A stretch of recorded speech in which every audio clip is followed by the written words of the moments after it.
Let's do. You want to do some news? Let's do it. All right. All right. So our final topic is going to be a pilot for something that we hopefully want to do eventually. So if you guys enjoyed it, let us know. But what we're gonna do is, man, I'm gonna change this. We need a 2-minute like timer thing that goes purr when it goes off. So I think I'm gonna do. No. Bolton, did that sound good? Yeah, that sounds good. Yeah. Okay. And it's actually, I mean, for me at least, I can hear it pretty well. So. Oh wow. No, I'm not doing that. All right, let's do Bolton. Yeah. All right. Okay. Cool. Setting it. Okay, so here is our timer. So you can hear it. You said right, really well. Yep. I'll try to put it up closer to the mic. At 2 minutes, we are done with this topic. So we're gonna have a couple topics that we're gonna run down. And when we are done, when 2 minutes are up, we are done and we move on to the next one. Yeah, this is kind of inspired by Pt.5. Yeah. So hopefully it goes well, and I think you guys will enjoy it. All right, so let's get started here. Oculus Rift as early as March, when you had a Vive, an HTC Vive, which is the Valve's 3D VR experience, you could download Oculus apps and play them. Then in around May or April, Oculus applied DRM to their software and was disallowing people who had a different VR headset to play Oculus apps. Recently now, though, Oculus has Polygon and Kotaku have reported that Oculus has lifted the DRM restrictions completely and allowed people who have a Vive to play Oculus apps. I think this is pretty cool. Great. I think you need to do this. I don't like splitting the small niche market as it is right now into 4 different separate VR headsets only is only going to hinder the consumer's experience and hinder the developers' outreach to get great games and apps in front of people to help build this industry and what it needs to be, right? So it's in their best interest to share and allow people to experience it across platform. And if you think about it, I mean, it's literally not really groundbreaking, but it's bringing back virtual reality. And they all kind of have to get together and work as a team to build this, or it's just going to fall flat on its face. Yeah, exactly. I mean, you're going to sit there and then go, oh, I have my stuff, you have your stuff. It's just like the beginning of gaming, quite honestly. Granted, yeah, now you have consoles, but at first, you really just want to build that core group of people. So if you hinder it and kind of put those restrictions on it, people won't flock to it. I'm already kind of skeptical about it. I don't think I'm not a big virtual reality guy. I don't like going to see 3D movies and stuff like that as well. So if you really think about it, build it, work as a team. Yeah, work as a team. And look, the current and like the other thing too is Oculus is going to get really they're going to get bad PR flack. The Vive doesn't have this. A lot of the people don't have this, so we should open it up. Right, and if they all work we're out of time. We got to start. We got to go next. All right, you're up. Okay, so Clash of Clans was just bought by Tencent, which has a major stake in League of Legends. They're stating that they're going to keep the game or the what is it? Supercell, Supercell, as its own entity and everything. They're going to still work and do everything on their own, so they say. So it's going to really, I think it might bring a little bit of change to the game at some point. But they actually bought 84.3%. 84. So they are 84.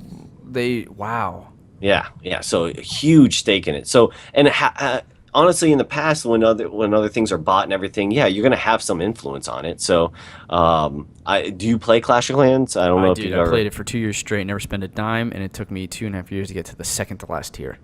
Right, I did the same exact thing. I'm weird. I don't like to pay. I'll pay $60 for a game, but I won't pay $2. We're old school, man. Yeah. So it's Tencent. So you mentioned they own Riot, right? And then. Or their major stake, in Riot, pretty much. Yeah.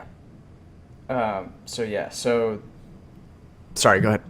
Oh, I thought that was timer. I'm sorry. Nope, that was. Okay. So, with that being said, so is it now? Maybe is League of Legends gonna kind of get influenced by them, or what's Yep. going to happen there? What do you think? No. League of Legends has been owned, or has Tencent has had stock in League of Legends for a long time, and they have proven Right. time and time again that Tencent is just interested in acquiring companies so that they can reap some benefits. They also have stake in Glue. They have stake in a bunch of companies. They Right. do not. They do not force things. They let on the companies. They let the companies do their thing. So I don't think we'll see any difference in Supercell's day-to-day activity. Good. We've tried. They've tried a bunch of times, and in the past for publishers to do this, and it always fails. So I think Tencent is definitely pretty up to date. So let's get started to the next one. You heard that bell, right? Yeah, Okay, I gotcha. So IGN has reported that Microsoft has tried partnering with Nintendo and Sony before making the Xbox. What they say is that they've interviewed Xbox co-creator Ed Fries, and he said when they first started thinking about doing the Xbox, they met with Nintendo and they sat down with Iwata and they were like, look, this is like if you guys want to do the hardware, we just want to do the Software. They just wanted to the- do the infrastructure for the server support and stuff because they had Right. a lot of experience. They're like, look, we can do a really great like live experience, multiplayer experience for you guys. They said no, and so then after that they went to Sony and was like, look, Sony, if you Competitor, want, they yeah. want to do the same deal, they were like, look, can we work together? Because Bill Gates actually sat down with Sony and was just like, like we just want to basically do the server infrastructure. And they said they didn't want that deal either. And so if they were like, look, if they're not going to want to do it, then we'll just go back to the drawing board and be like, look, can we create our own hardware? And so they did. And, naturally it was very fascinating because their deal was this multiplayer live experience. And it was the foundation for the Xbox and what really helped Xbox set itself apart from all the different consoles at the time and propel it into 360's era of great multiplayer shooter games and really help it kind of lead the pack in that time. Against Great the is in PS3 your and- opinion. Okay. I would argue that 360 had a better life than the PS3 for sure. Right. And it's crazy that that's how it all kind of started, and they pretty much created their own competitor. Yeah. By not saying no. work with them. Yeah. So and in the world of business, that's crazy. And For Sony, but for Nintendo, it made a lot of sense. The Nintendo's off doing its own thing. right, exactly. And I think Sony would have reaped more benefits, or actually probably Nintendo at this point, because Yes. if you really think about it, Nintendo's online system is terrible. yeah, it's horrible. So and with that being said, we'll go into our next topic, which is Zelda having a multiplayer platform, Oh, which will be crazy. I mean, Zelda's never had. Zelda has a multiplayer before. They have. With the Four Swords, but I Oh. don't have a lot of info on that. Yeah, I don't either. It was that was on that was still on Wii, but they're kind of going more towards I think like of a more multiplayer competitive in Zelda, Wow. which I think that might be a great route to go. Yeah. So think about that. Almost have like a Smash Brothers kind of style to it, which would be, I think, very good for Nintendo. And not only that, have Zelda a huge name, a huge history, and giving it that competitive edge in the multi-realm. Because what other games do they really have that's a good multiplayer game? Sure, I don't think Smash Brothers is the way to go. I think you want to be different than that. I think if you look at, I think Skyrim had some multiplayer, but if you look at those open world games that have multiplayer like GTA, I'll bet it's going to be really different. But I think you can actually get more game modes associated with that, like capture the flag, things like that. Like I think that could be really fun for a Zelda game, incorporating environmental puzzles and stuff like that. I think would be really fun, and I think would be a great addition to a game that's already being regarded as the most innovative Zelda, since the 3D incarnation, right? So yeah, I'm really excited about what that can do. You can also look at Uncharted or Tomb Raider for inspiration in what maybe multiplayer can be like. Right.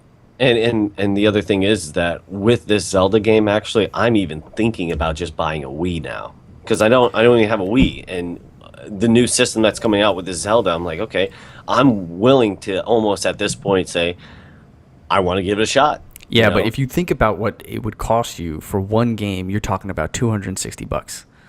I know. Maybe even more. Maybe 310. How much is? I don't know how much a Wii U is these days, but I don't know. It's expensive. We'll find out when I buy it. Yeah. Speaking Speaking of the next console, the Nintendo Next, aptly named, is rumored to be using cartridges. We have a history of Nintendo using cartridges. The biggest one is when Nintendo had the opportunity to go to discs during the N64 era, and PlayStation went discs instead. And PlayStation benefited heavily from it, from having better performance, bigger memory, being able to do higher like graphics and stuff like that. So there's a lot of pros to going discs. For Nintendo to use cartridges feels like a step backwards, in my opinion. Right. It does two things. It feels like it's step backwards, but it also feels like they're only doing it. Like this is going to be a handheld system. It is going to be a 3DS predecessor.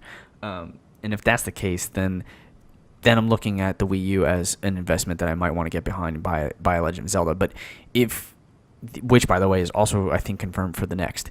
If the Next is not a handheld system and is the next big system, it's going to be cartridge based. It seems again a step back from the Wii U because it has a lot of hindering. Load times are better, sure, but they can't put as much on there. Right, and it might protect, CDs and everything. You get scratched, they're done. Cartridge, you can ding up. Cartridge is also the brick and mortar style to look at it. Like everything is going digital these days. Why are they not accepting that? It seems very odd to me. True. Yeah, because everything is downloadable, and you don't even need actually a physical item. You can go that route. Maybe they might incorporate that, but what are we getting back into? Am I going to be blowing into a cartridge and going back and forth, and just get it perfect like I did on my Nintendo? Yeah. It's my original Nintendo that, or it definitely is a step back. Why would they want to go that route? It doesn't make sense. It's cheaper. No, I don't even think it's cheaper at this point. I think discs would be way cheaper. More expensive. Yeah, so I really don't understand this call at all. Cool. So, with that being said, PS4 and Xbox and everything, their competitors, a lot of things have been released with their exclusives for this year for their games. So, to kind of run down the list a little bit here. Now, of course, I'm an Xbox guy. Clay, of course, you're an Xbox guy. I'm a PlayStation guy. Yeah. So, it could sound a little heavy-handed here because there's a huge list of PlayStation 4 that has exclusives on theirs. And honestly, on Xbox's side, they only have a select few. You have Gears of War, of course, is one. But Cobalt, I don't know if you've heard of that, Quantum Break, and Super Hot are your three real exclusives for Xbox One to release this year, at least. So it's going to be tough. I think it's going to be very competitive. Those games better live up to their hype. Yeah. I've only really heard of Quantum Break. I haven't heard of the other two. But if we're looking at PlayStation side, they got a game called Amplitude, The Witness, Mega Dimension, what is it, Digimon Story? I know people are really into that. I'm not really big into that. Digimon, that's it, okay. Gravity Rush, Firewatch, Street Fighter 5. Think about that. That's already out. Is it already out? Yeah. Okay. So, MLB The Show is already out. There's Ratchet and Clank, of course, and a bunch of others. So, Ratchet and Clank is the only one that really stands out to me as something that's really kind of pushing it over the edge. I think, I'm not really too concerned about the differences between the exclusivities of the consoles. I'm also not a big fan of exclusivities either. Yeah, and I don't get that. Just release it for everything. There was a game a long time ago that only came out on Xbox. It was one of the first games. I don't remember the name of it, but it was a kind of an action RPG. And is that the timer? Yep. You can wrap up though. Oh, so it was an action RPG that I really wanted to play, but it was only on Xbox, and I never got to play it. And it was based in Roman times, and it pissed me off. So yeah, they're no help to anybody. Right. So speaking of disappointments, IGN has asked the question: is Mighty Number 9 the biggest disappointment of a game of this year or ever, for that matter? And I have to wonder that myself. The reviews are coming out. Polygon has given the review a not so good score of 5.0 across the board. IGN has not giving it that good of a score as well. The Metacritic average score is 56, a user score of 4.2. Game Machine, 68 out of 100. Xbox Achievements, 55. GameSpot, 50. A lot of these people are just destroying it across the board. It's a little bit. It's crazy to think about, and I think that is the biggest disappointment. Infumame got Kickstarter backed. It took him 3 years, multiple delays. He's shattered the Kickstarter, so he had plenty of money. It sounded like he was trying to make a AAA game with an indie. Sorry about that. Yeah, with a indie budget, and it was just stretched too thin, and it was too ambitious. I think this is a lesson in scope, and he needed to just really focus the quality in small increments, and I think we would have had a better game. But instead, we have a pretty buggy game that doesn't feel right, and just including there's a ton of things that people have tried to get back, or get their rewards from, and they still haven't gotten it. So the whole thing is a mess, a disorganized mess, Right. and a horrible just execution. It reminds me of. It's like a spin-off to me of like a Mega Man. It's a platform. It's a good game. Well, this is the creator of Mega Man. Right, and it's the thoughts were there. I think the execution was not. It was like you said, buggy. People are not happy with it. I think it's going to fall on its face, and it's going to be a great disappointment. And that's what's going to suck is that not everyone's going to get their money's worth. I think it is the biggest disappointment with the promise of what it was, with the build-up, and with the people behind it. Correct. Yep. Next topic. Yep. Alrighty, so I'm going to go with here the heavy MOBA world. MOBAs are, of course, a platform of game where you have to. It's typically a 5 versus 5. You have waves, you have mobs, and everything of that sort. So with updates that are coming out now, like Smite just got a big update, and literally their interface is pretty much exactly like League of Legends. It's kind of interesting. Same style games, different type of experience. You have, of course, Smite, League of Legends, Heroes of the Storm, Paragon, which is another great game, which I have been playing. Watch the stream. And a lot of these games typically are free to play, and you can buy in-game content. That's how they're going to kind of generate their money. But so with all this being said, with these updates and everything now, what games, like I've played almost all of them, or majority of the big names. There's such a heavy competition in it now. And the cream rises to the top, and I think League of Legends will and always is still and will probably always be for a very long time the top MOBA. I think it is a niche market that while it is ginormous for people to watch, it's still a niche market for people to play and follow. It's just like any football organization trying to compete with NFL. They are going to fail because while it has a very large audience, it's that audience is there's only room for one. And I think Dota is sticking around because there's a hardcore cult following, and that's great. Right. But games have tried again and again now to get into the mobile market because of the money it produces, and I think it is failing. It is just like all the clones that came out with World of Warcraft during the MMO craze, and unless you were completely different and hit a different niche market, you're going to fail, and all these games are trying to be the MOBA that League of Legends is, and they're failing. Boom. Next up, we have the Steam Summer Sale, guys. It is here till July 4th, so please take advantage of it. It is amazing, man. Every time a Steam sale comes out, my wallet is running thin. I just got Darkest Dungeon, I got Mark of the Ninja, and I got Rogue Legacy for $24. These games are great. I mean, there's some big ones on here. Left 4 Dead 2, 80% off, $3.99. Okay. Wow. Yeah, we got what else? Final Fantasy franchise. All of the Final Fantasy franchise games are 50% off. The Division, 25% off for $44.99. There's some really great games here. Let's see. We got Doom is 40% off for $35.99. Fallout 4 is $29.99 for 50% off. You have, let's see. This has to be amping their sales. I mean, big time. Oh yeah, they do it every year. The Stick of Truth, $7.49 for 29. That was $29.99, so 75% off. Undertale, $6.99 at 30% off. Let's see, some games that are under $5. We got Battle Block Theater, which I was playing for $2.99. We have Nice. Witcher 3 is on sale. Hotline Miami for $3.74. We got Hand of Fate for $7.49. The Witcher 2 for $2.99. Did you just say Witcher 3 is under $5? No. The Witcher 3 has its own Okay. sale, Percentage. I believe. Okay. So yeah, I mean, there's a ton of stuff up there. I think these summer sales are great for everybody that is into games, and I really enjoy every time it comes around. Yeah, because you can sit there and even go to throw back some old games that you want to play. You're like, oh, I remember playing that. A few bucks, $2, whatever. Yeah, You The know, Witcher 3 is I got that 50% off, $25. Yeah. If you haven't played it yet, check it out. I mean, you're not going to find it cheaper than that.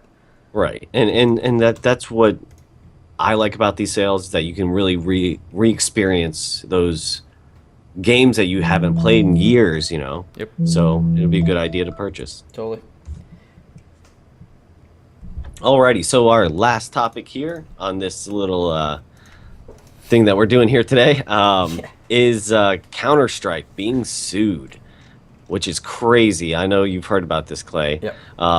And basically what it is that it's due to illegal gambling that surrounds the CSGO, which is crazy because it is, from reading and finding out about it, it's reportedly part of a $2 billion business. So, like, that's insane. That's so much money. So, to really dive into it, it's all about in-game content like skins and items and stuff like that being used as like a currency.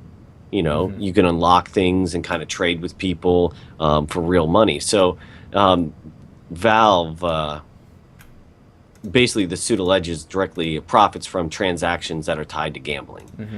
So with this being said, it's a huge market that even teenagers are a part of, like getting into gambling. Yeah. It's crazy. Yeah. It's a tricky situation. Online gambling has just really brought itself a ton of controversy, especially with the fantasy football stuff that we were talking about earlier. The country doesn't really know how to regulate it because it's this online atmosphere.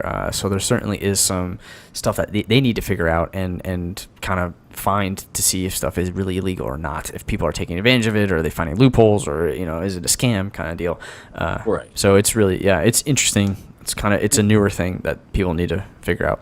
Yeah, and they're allowing like Steam to link to third parties, and that's why this is all happening. And they knowingly know this is happening. So, and that's the other crazy part, is that with this lawsuit, is it going to trickle down into other games or under other creators? It could open up Pandora's box. Yeah. So there you go. That's what you have for the 2 minutes per topic. It is a round robin of stuff. Yeah, this was really good. So this is us doing the news as our final topic, and that is going to be it for the Everything and Nothing show. As always, you can check out each topic 1 through 5, Monday through Friday, and the full episode with all the topics are on Saturday on our YouTube channel, youtube.com/Maelstrom Gamers channel. Check that out. Comment, like, subscribe, and share. It is super helpful and appreciative to get our name and our conversations out there and our content out there. It's a free way to support us. A paid way to support us is go to patreon.com/Maelstrom Gamers, and you can check out all the rewards that we have for you for as little as $1 of support. Additionally, we have our shop up at zazzle.com/Maelstrom Gamers. You can get t-shirts. You can get we'll eventually have mugs and mouse pads and stuff like that. But right now we have a couple of custom made t-shirts. So check it out. Trollface Steve is one of my favorites. Backdoor t-shirt is another one of my favorites. We should be having more of that come to you pretty soon. We also are streaming games, so remember to check us out on our YouTube, streaming Division, streaming League of Legends, streaming Smite, streaming Uncharted, and then if you're sick of watching us, come play with us because we want to play with you. We're not the best. We're certainly not the worst. We are entertaining. That's right. So we got to figure out a better way to do that. So we'll be back with another 5 topics next week. In the meantime, keep thinking about everything and nothing. It's been an honor to entertain you. Peace. Take care. Adios.